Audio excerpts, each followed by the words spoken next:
Hola amigos, ¿qué tal? ¿Cómo le va? Nuevamente aquí en el Árbol de la Vida.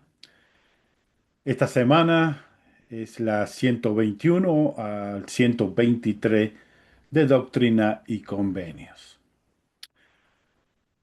Para recordar un poquito, nosotros terminamos la semana pasada comentando de que José Smith y Sidney Rigdon habían recibido una revelación de que ellos tenían que dejar Kirtland. Y para recordar un poquito los problemas que estaban ocurriendo en Kirtland, graves, graves problemas. Esta vez era muy, muy fuerte la persecución, el deseo de correr a los santos de la iglesia. Y mucho de esto eran políticos y religiosos, llamados lo que nos critican a nosotros de no ser cristianos.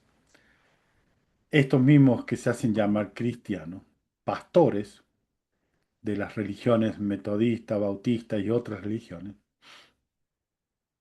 ellos estaban al frente de de estos grupos revoltosos, de la gente que se reunía porque querían destruir o robar o todas aquellas cosas, todas aquellas maldades que el hombre puede tener. Y quería eh, hablar un poquito acerca de lo que estaba sucediendo ahí en Kirla. En verano de 1837, José viajó a Canadá para visitar a los santos en Toronto. En su ausencia, José es mi padre, habló en una reunión dominical en el templo de Kirtland sobre la tambaleante sociedad de seguridad financiera de Kirtland. Defendió la personalidad de su hijo, o sea, el carácter, y condenó las acciones de los disidentes, quienes se encontraban sentados al otro extremo del salón.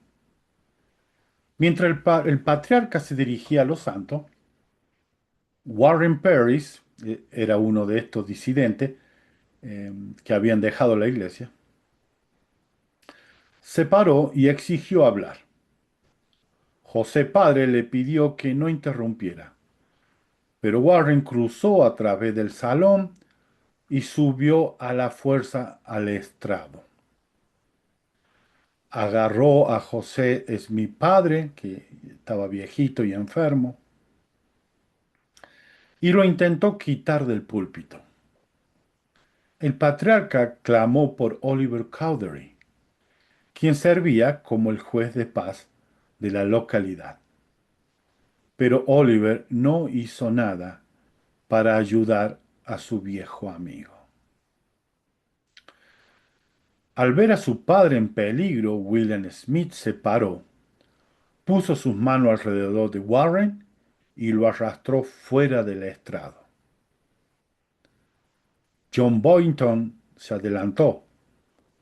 Sacando una espada, dirigió la espada al pecho de William y amenazó atravesársela a su compañero en el apostolado, porque era apóstol, si daba otro paso. Otros disidentes sacaron sus cuchillos y pistolas de sus bolsillos y rodearon a William.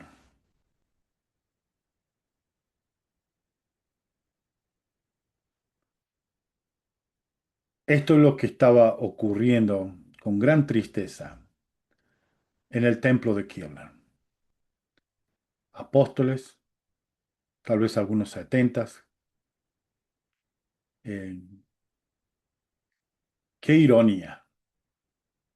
Esta gente no sacó sus espadas, sus cuchillos, sus pistolas, cuando el populacho que venían a correrlos a ellos, lo único que hicieron era correr. Pero sí hay a sus amigos, a sus líderes.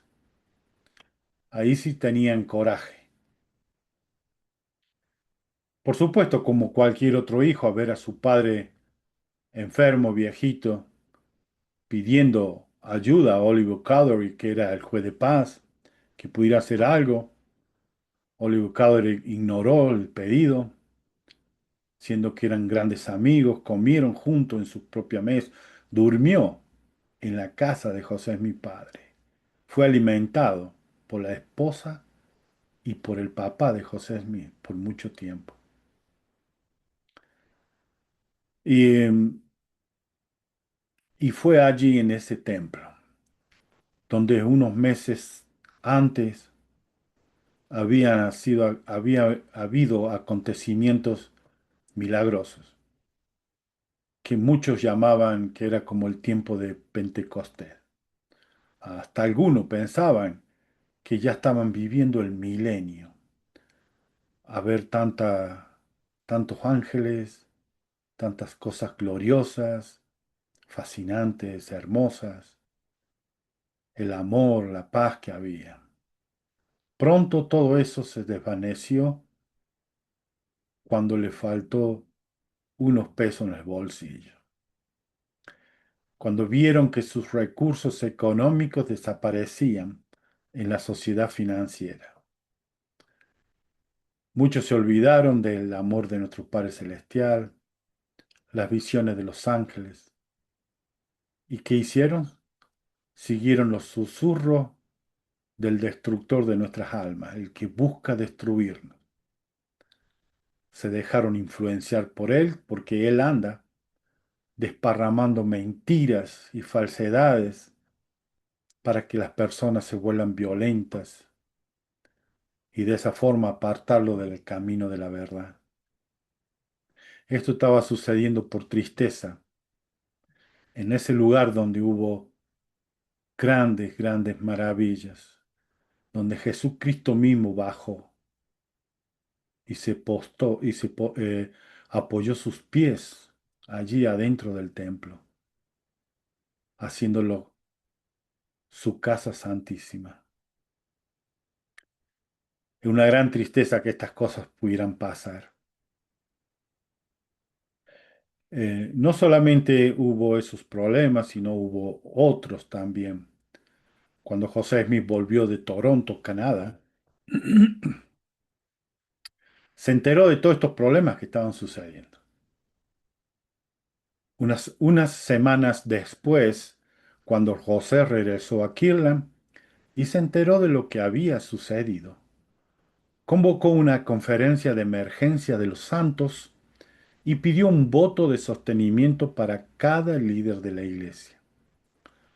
Los santos lo sostuvieron a él y a la primera presidencia, pero rechazaron a John Boynton, Luke Johnson y Lyman Johnson como miembros del quórum de los 12. El voto de confianza era reconfortante, aunque José sabía que los problemas de Kirtland no habían terminado. Siendo la única estaca en la iglesia, se suponía que Kirtland debía proveer un lugar de recogimiento para los santos, pero el pueblo estaba batallando económicamente y espiritualmente, y los disidentes estaban poniendo a los miembros vulnerables de la iglesia en contra de él. Para muchas personas, Kirtland había dejado de ser un lugar de paz y fuerza espiritual. Esto lo pueden encontrar en los libros santos, tomo uno. Esta parte es Mudecen al oeste, se llama el subtítulo. Esta era la situación que se estaba viviendo en Kirtland. Hubo muchos problemas, serios problemas, pueden leerlo, gravísimos problemas, que recibió José Smith y Sidney Rigdon la respuesta que ellos tenían que partir de ahí e irse.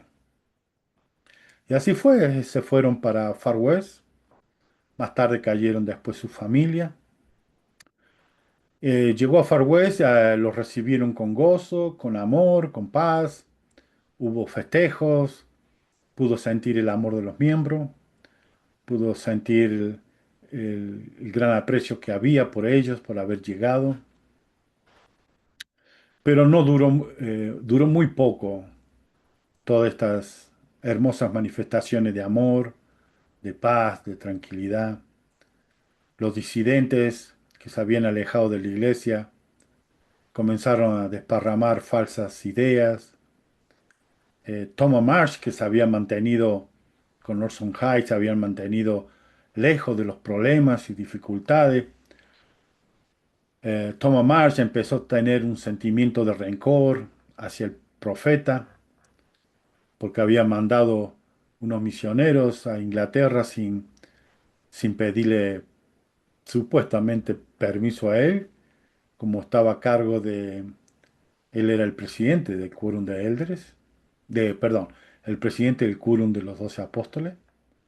Él estaba a cargo y la obra misional corría a su cuenta, pero eso no significaba que el profeta, el presidente, el cabeza de la iglesia, podía tomar ciertas órdenes, ciertas manifestaciones que no eran cosas que él creaba, que él decidía por sí mismo. Jesucristo le hacía saber a José Smith qué es lo que tenía que hacer. Y, y a pesar de todos estos problemas y dificultades que había en la iglesia, Jesucristo y nuestro Padre Celestial mantenían el crecimiento de la iglesia. A pesar de todo esto, siguió recibiendo revelaciones de que tenían que salir a predicar el Evangelio, ir a predicar el Evangelio. Y este envío de los misioneros a Inglaterra trajo grandes, grandes personas. Muchos de ellos llegaron a ser apóstoles, profetas. Las generaciones de ellos continuaron en la iglesia, siendo líderes, grandes líderes en la iglesia. Fue una bendición para los miembros de la iglesia cuando llegaron muchos, cientos de personas de Inglaterra de haber recibido el Evangelio. Ellos trajeron una nueva fuerza, una nueva energía a la iglesia. Los problemas continuaban. Eh, Uno de los grandes problemas que tuvo José Smith fue la pérdida de su gran amigo y compañero Oliver Cowdery. Eh, él se puso muy en contra de José Smith cuando la sociedad financiera cayó. Todos perdieron dinero. José Smith también perdió todo lo poco que le quedaba. Todos perdieron. Aunque ellos sabían cuáles eran las causas. Todo Estados Unidos estaba sufriendo una depresión económica, financiera. No había trabajo, no había alimento, no había nada. Además de eso, la gente con poco dinero, uno de ellos que odiaba a la iglesia, que ya lo comenté, había comprado bonos a los hermanos que querían por unos centavos más, vendían sus bonos. Esta persona fue comprando bonos por todo lado y reclamó todo el dinero de una sola vez. De esta forma, la sociedad financiera quedó en cero. No tenía más nada. Todo lo que había dado, la gente usaba los billetes que emitía la sociedad financiera con, que después iba a pagar. Con eso pagaban los empleados, compraban las herramientas, pero jamás se pudo devolver todo eso. Todo se fue perdiendo. Y llegó el momento en que tenían que tratar el caso de Oliver Cowdery. Esto sucedió el 12 de abril de 1838. Edward Patrick convocó al Consejo del Obispo para revisar la condición de Oliver en la iglesia. Su conducta desafiante era bien conocida. Había dejado de asistir a sus reuniones de la iglesia, ignoraba el consejo de otros líderes de la iglesia y escribía cartas insultando a Thomas y al sumo consejo. También se le acusaba de vender sus tierras en el condado de Jackson, lo que era contrario a la revelación. de acusar falsamente a José de adulterio y de abandonar la causa de Dios. Oliver decidió no asistir a la audiencia, pero envió una carta para el obispo Patrick a fin de que se le leyera en su defensa. En la carta, Oliver no negó la venta de sus tierras en el condado de Jackson, ni su oposición a los líderes de la iglesia. Más bien insistió una vez más en que tenía el derecho legal para vender las tierras, sin importar cualquier revelación, convenio o mandamiento. También renunció a su condición de miembro de la iglesia. Este es el camino de muchos de los hermanos que no pueden soportar los problemas económicos o problemas con nuestros miembros o problemas con algún líder. Este es el camino que casi todos toman. Las redes sociales están llenos de estos enemigos de la iglesia, que alguna vez, en algún tiempo, ellos participaron, caminaron junto con nosotros. Nos abrazamos juntos en la capilla, conversábamos, nos saludábamos, hablábamos de nuestra familia, de nuestros hijos, compartíamos las cosas más bellas que tenemos en el Evangelio. Y un día deciden, por cualquier problema, tal vez muchos de estos son por sus propias debilidades, no quieren reconocer que son débiles, ocultan su debilidad tras el acusamiento de que este me hizo esto, aquello me hizo esto, que todo es mentira, que todo es falsedad, y terminan de esta forma.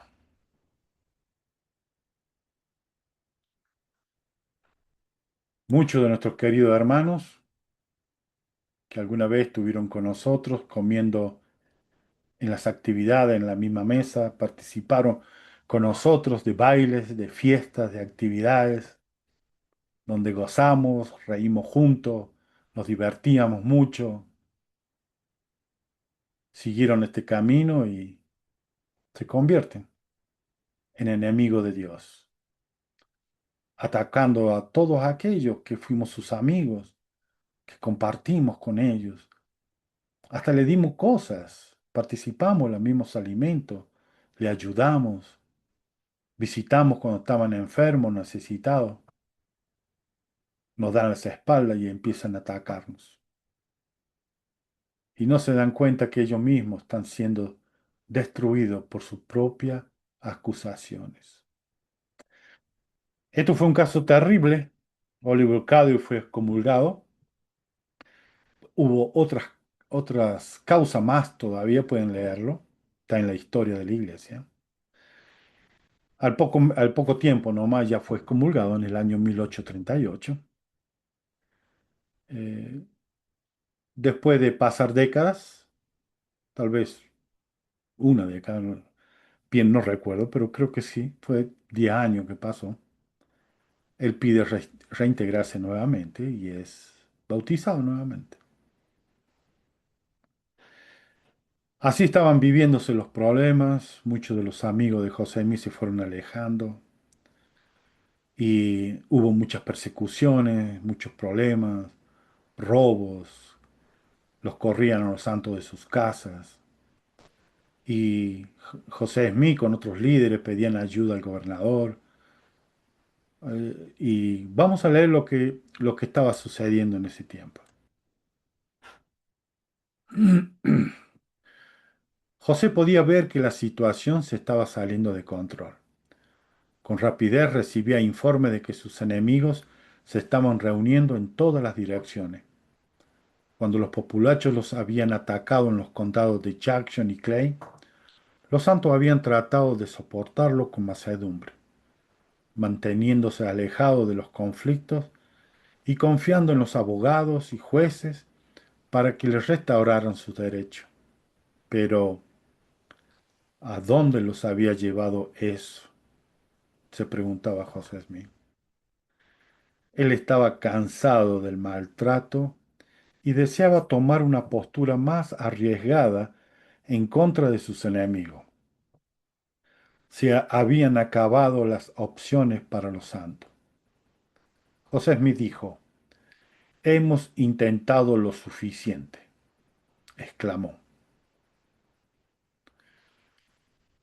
José le dijo a los hombres que se encontraban en torno a él, ¿quién está, quién es tan ingenuo como para clamar la ley, cuando siempre se aplica en contra de nosotros y nunca a nuestro favor? José Smith se encontraba muy solo en este aspecto como líder de la iglesia y profeta, siguiendo la guía que Jesucristo le había dictado por revelación, que primeramente que debían perdonar, debían soportar con mansedumbre, luego buscar ayuda de los gobernadores, de los líderes, de los abogados, pero no le hacían caso. La situación se estaba poniendo cada vez más violenta, había cada vez más fuerte. Ya José Smith estaba cansado de las leyes, de lo que estaba sucediendo, y, y esto es lo que encontramos en los libros santos. Todo esto, lo que estoy leyendo, mucho de esto está en los libros santos. El subtítulo es Intentamos por suficiente tiempo. Las experiencias de años de tierras robadas y crímenes sin castigo contra los santos lo habían dejado con poca confianza en los políticos y los abogados. Y la falta de disposición del gobernador para ayudar a los santos solo reforzaba ese punto de vista. Tomaremos nuestros asuntos en nuestras manos y los administraremos nosotros mismos, dijo José. Hemos enviado peticiones al gobernador y él no hace nada. No hace nada por nosotros. Hemos intentado con la milicia del condado y no hace nada. Él creía que el Estado mismo no era mejor que un populacho. Hemos cedido ante el populacho en Dewitt, dijo, y ahora ellos se están preparando para atacar en Davis, era otro pueblo. Se rehusó a aceptar que les quitaran algo más a los santos. Se defenderían a sí mismos, declaró el profeta, o morirían en el intento. Ya estaban cansados de solicitar ayuda y nadie hacía nada por ello.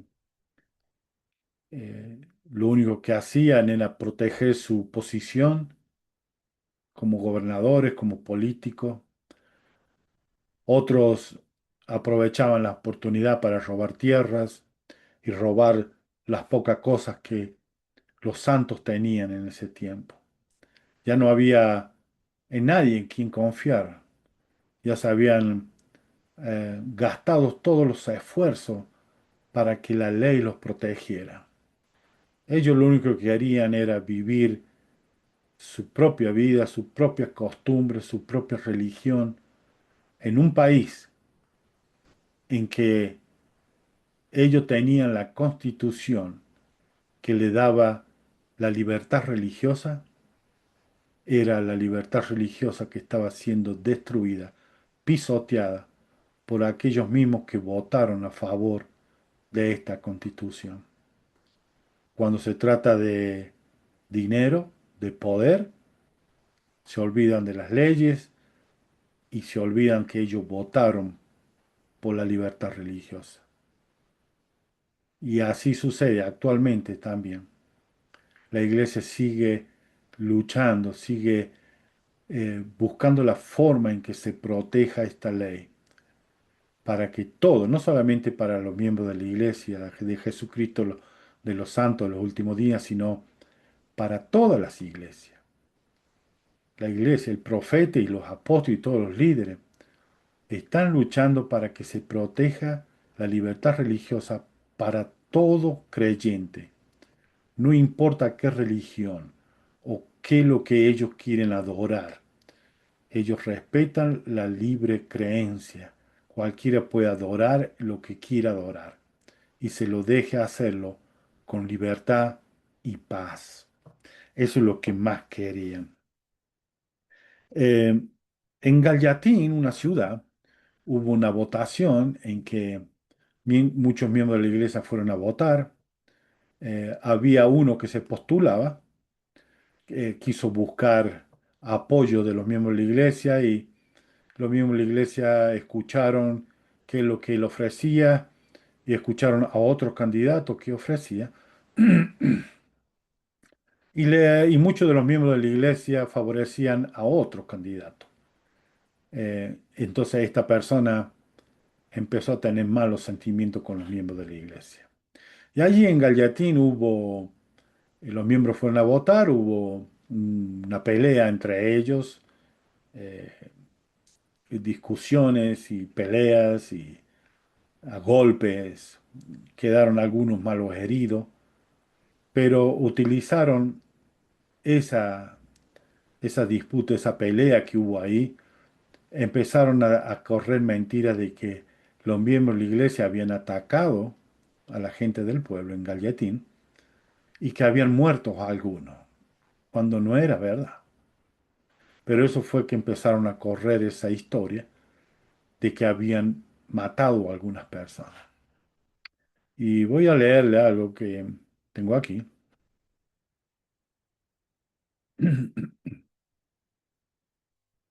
Las personas a lo largo del norte de Missouri organizaron reuniones para analizar las noticias de Gallatin y el creciente número de santos que se establecían entre ellos. Pequeñas bandas criminales vandalizaron los hogares y los graneros de los miembros de la iglesia en el condado de Davis, teniendo como objetivo los asentamientos cercanos de miembros de la iglesia. Para calmar la tensión, José regresó al condado de Davis a principios de septiembre de 1838 a fin de responder ante los cargos que había en contra de él. Durante la audiencia, Adam admitió que José no lo había forzado a firmar la declaración. Esta declaración era que le habían pedido que el juez firmara eh, una declaración de que los miembros de la iglesia no tenían ningún problema, no hubo grandes acontecimientos y que lo único que quería era vivir en paz, ser libre. eh, y muchos dijeron que los miembros de la iglesia lo habían atemorizado a él y lo habían forzado a firmar esta declaración. Aún así, el juez ordenó que el profeta regresara en 2 meses para ser juzgado. Las personas del condado de Davis y sus cercanías aún seguían dispuestas a expulsar a los santos de su frontera. Esto lo encuentran en Santos, tomo 1, subtítulo Intentamos por suficiente tiempo. Y así seguían estos problemas. La gente ya no quería saber nada con los miembros de la iglesia, querían que se fueran. Los disidentes estaban causando graves problemas, corriendo rumores, terribles rumores. En ese tiempo, Thomas Marsh que estaba teniendo ya rencor sobre el profeta. Le acusaron a la esposa, que es muy conocido, de quedarse con la nata de la leche.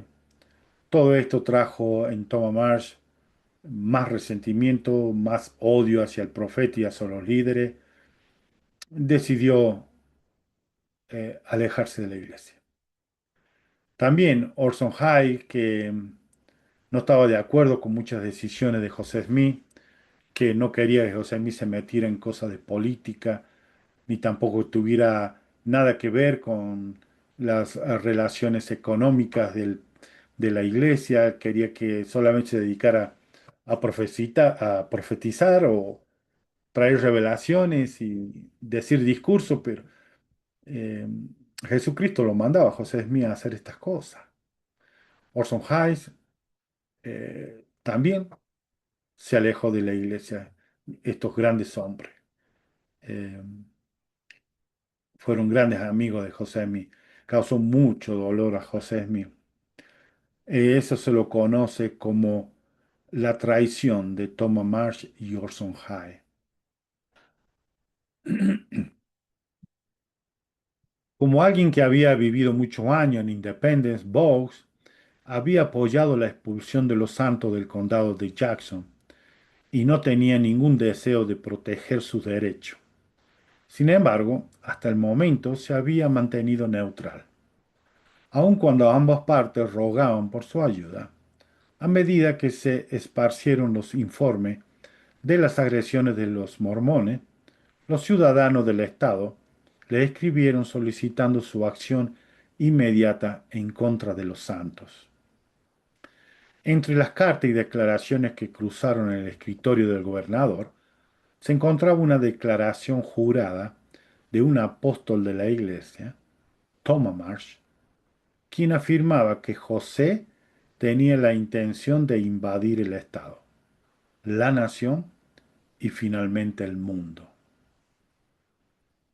Todo mormón verdadero cree que las profecías de Smith son superiores a la ley del lugar, advirtió Thomas. Adjunto a la declaración jurada se encontraba una declaración de Orson Hyde, atestiguando de la veracidad de la misma. Los documentos dieron a Bogg todo lo que necesitaba para urgir en contra de los santos. En los libros santos, tomo uno, del subtítulo Dios y la libertad. Este fue uno de los acontecimientos más dolorosos en la historia de la iglesia. Hubo muertos, hubo violaciones, destrucciones, robo, grandes atentados en contra de la libertad de las personas.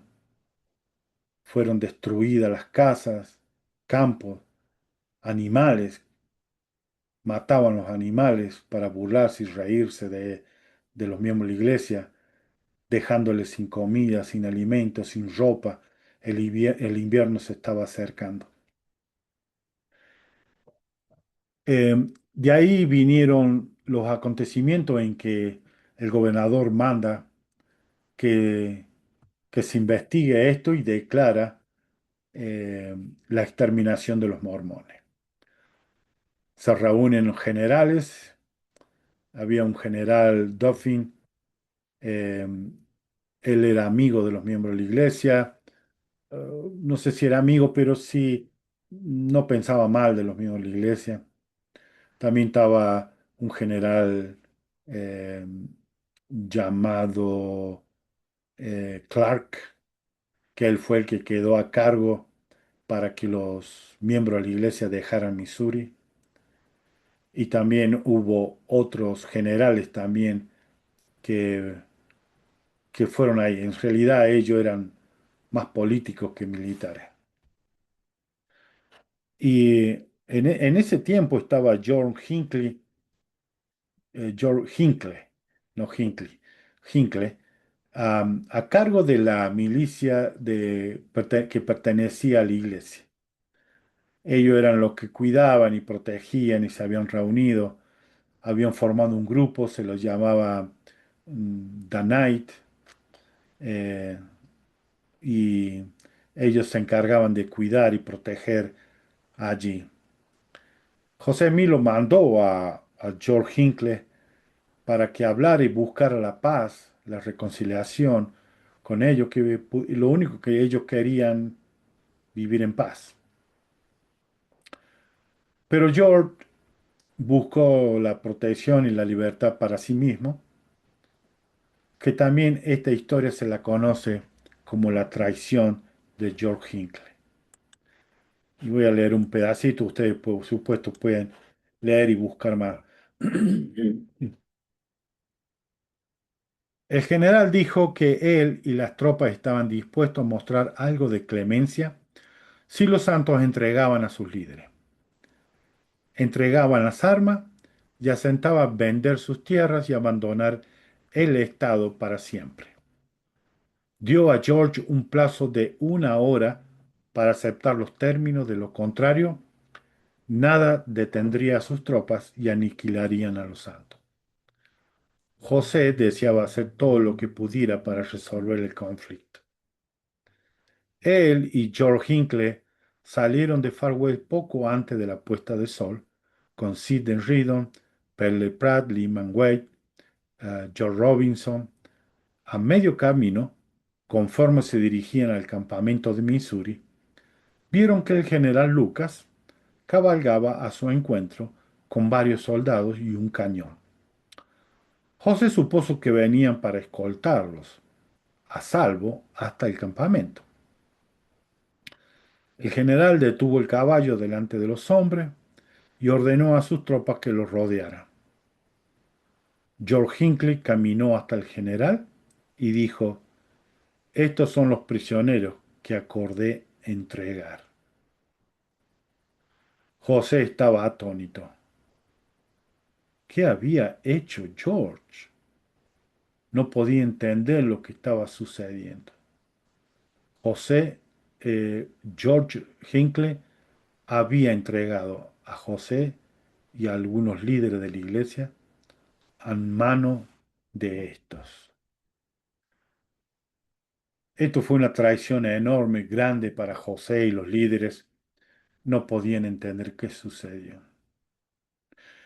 Luego de llevar los prisioneros, George Hinckley, sin que los miembros supieran esta horrible y terrible traición que había cometido George Hinckley, muchos seguían respondiendo a George Hinckley como el líder de la milicia de los santos. Él ordenó a la mañana siguiente que todos los santos tuvieran en formación. Salieron todos los hombres, formaron.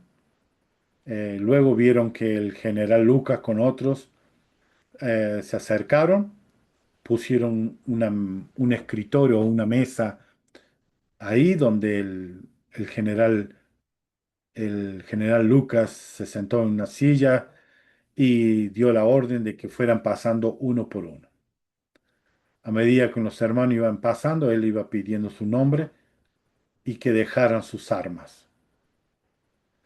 Y así fue que no solo traicionó a los líderes de la iglesia, sino a todos los santos. Le quitó las armas, lo único que tenían para defenderse y protegerse, y lo dejó indefenso a todos. Y así llegamos al tiempo en que José Smith, los líderes de la iglesia, eh, van y caen como prisioneros. Y antes de llegar a la cárcel de Liberty, José Smith y los líderes fueron detenidos y quedados como prisioneros en Richmond, Missouri. Allí ellos estuvieron por unos días y, y me gustaría que pudiéramos recordar lo que había sucedido en ese tiempo. ¿Qué es lo que estaba sucediendo en ese tiempo? Un segundito. Aquí lo tengo.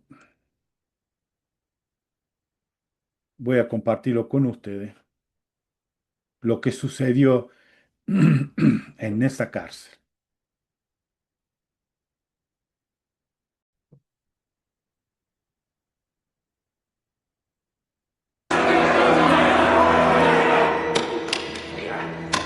¡Profetiza, Smith! ¡Danos algunas revelaciones! Predice, José, ¿cuál casa de mormones arderá esta noche? El Señor invita a todos a arrepentirse y a venir a Él. Oye, ¿alguna vez mataste a un mormón? 2, quizás 3. Claro que los cachorros no cuentan. Pero sirve para afilar la puntería. Estos hombres no tienen sentimientos. Siempre se transforma en piojo. Ninguno de ellos va a escuchar. Oye, ¿te acuerdas del herrero de Far West? Dijo que le habíamos pagado con una moneda mala. Así que le dimos una buena golpiza.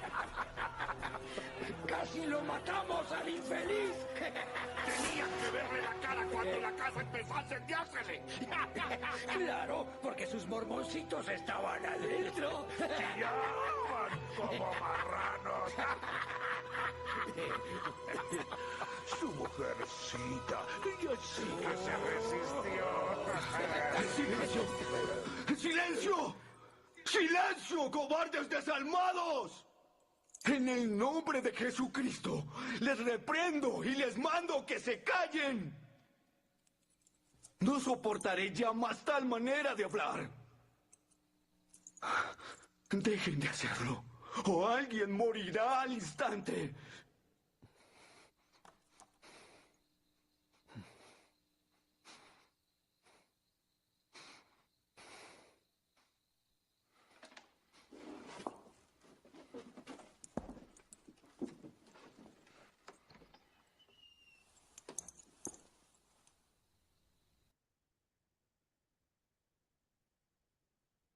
El valor de toda alma es grande a la vista de Dios.